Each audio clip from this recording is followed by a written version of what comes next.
Tiempo de analizar la primera ley de la era socialista y para ello contamos en nuestro plató con el doctor Jesús Poveda. Señor Poveda, muy buenas noches. Muy buenas noches, encantado de estar aquí. ¿Podríamos decir que la eutanasia no es una muerte digna? Bueno, la dignidad es algo intrínseco al ser humano, entonces siempre vamos a morir con dignidad, aunque nos practiquen la eutanasia o aunque nos ayuden a suicidarnos, porque la dignidad es algo que es propio del ser humano. Lo que está pasando una vez más es un juego de palabras donde hablamos de una muerte digna cuando estamos hablando de acabar con la vida de un ser humano. Y luego es una ley que desde el punto de vista médico tiene muchos flecos, ¿no? Porque habla de irreversibilidad, cuando en el ámbito de la medicina sabemos bien que a veces esa tenue línea al final de la vida es tan tenue que incluso los que estamos ahí en el borde de la cama de los pacientes nos sorprendemos de previsiones que luego no son así y también al contrario, ¿no? Entonces, dignidad siempre la vamos a tener, siempre la muerte va a ser digna, pero el entorno, yo creo que con esta ley se va a volver mucho más indigno. De salir adelante esta ley, los pacientes con un sufrimiento físico y psíquico insoportable podrían acogerse y poner fin a su vida. Pero ¿tienen estos pacientes plenas facultades para poder tomar una decisión así? Bueno, la gran mayoría de los pacientes que se beneficiarían de esta ley precisamente están en una situación donde ellos no pueden hacer uso de su voluntariedad, ¿no? Porque muchas veces en estas ocasiones tienen un deterioro cognitivo importante o tienen un malestar físico importante, ¿no?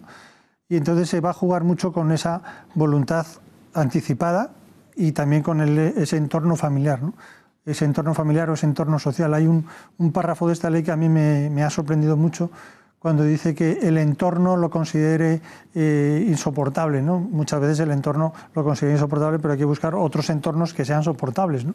Porque entonces al final deja de ser un problema realmente médico para ser un problema social y un problema que realmente se quiere atajar con una práctica médica que desde mi punto de vista es una pendiente resbaladiza muy peligrosa, ¿no?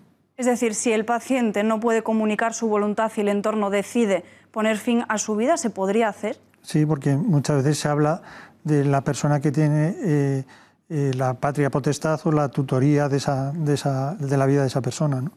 En una decisión de este tipo, ¿qué pesa más, el estado físico o psíquico del paciente? Bueno, los seres humanos lo sabemos bien, los que nos dedicamos a la psicología, a la psiquiatría, es muy difícil a veces poner por un lado lo físico, que sería más el dolor, y por otro lado lo psíquico, que sería más el sufrimiento, ¿no?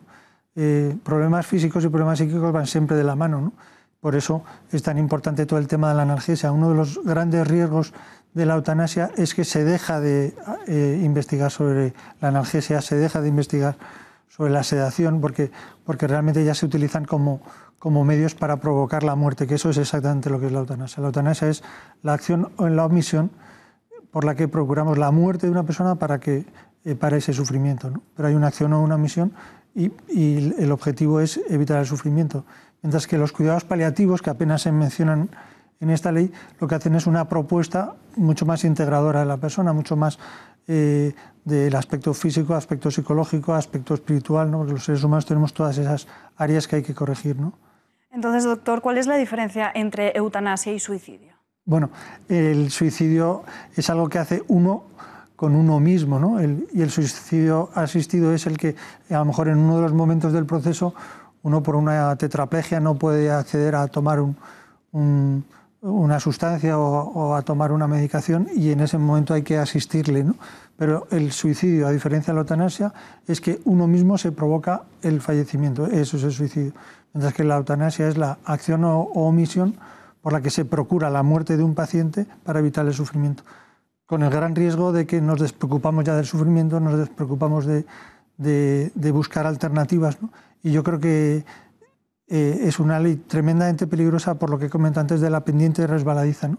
Empezaría, como siempre, por unos casos muy extremos y llegaríamos a situaciones como las que se plantean ahora mismo en Bélgica o en Suecia, ¿no? Donde se habla de una especie de situación de pasividad e incluso de personas que no quieren ir al hospital para que no les practiquen la eutanasia, ¿no?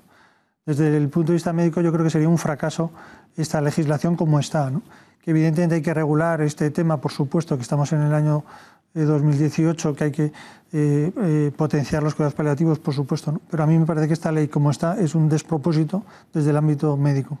¿Y quién va a elegir al comité ético que gestione las peticiones en las comunidades autónomas? Sí, bueno, normalmente los comités llevan funcionando desde hace mucho tiempo en los hospitales. En el Hospital de la Paz, donde he tenido el honor de trabajar muchos años, pues está el comité formado por médicos, personas del equipo de enfermería, por juristas, por personas con una gran experiencia, ¿no?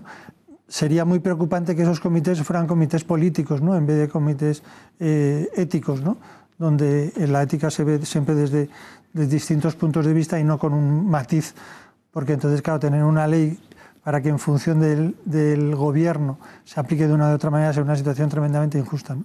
Normalmente estos comités son comités de expertos, gente bien formada, con especialización, con años de experiencia y con buenos criterios, ¿no? Pues doctor Poveda, muchísimas gracias por estar aquí con nosotros y poner un poco de luz en todo este asunto. Gracias a vosotros por darle importancia a un tema verdaderamente importante como es este. Buenas noches y gracias.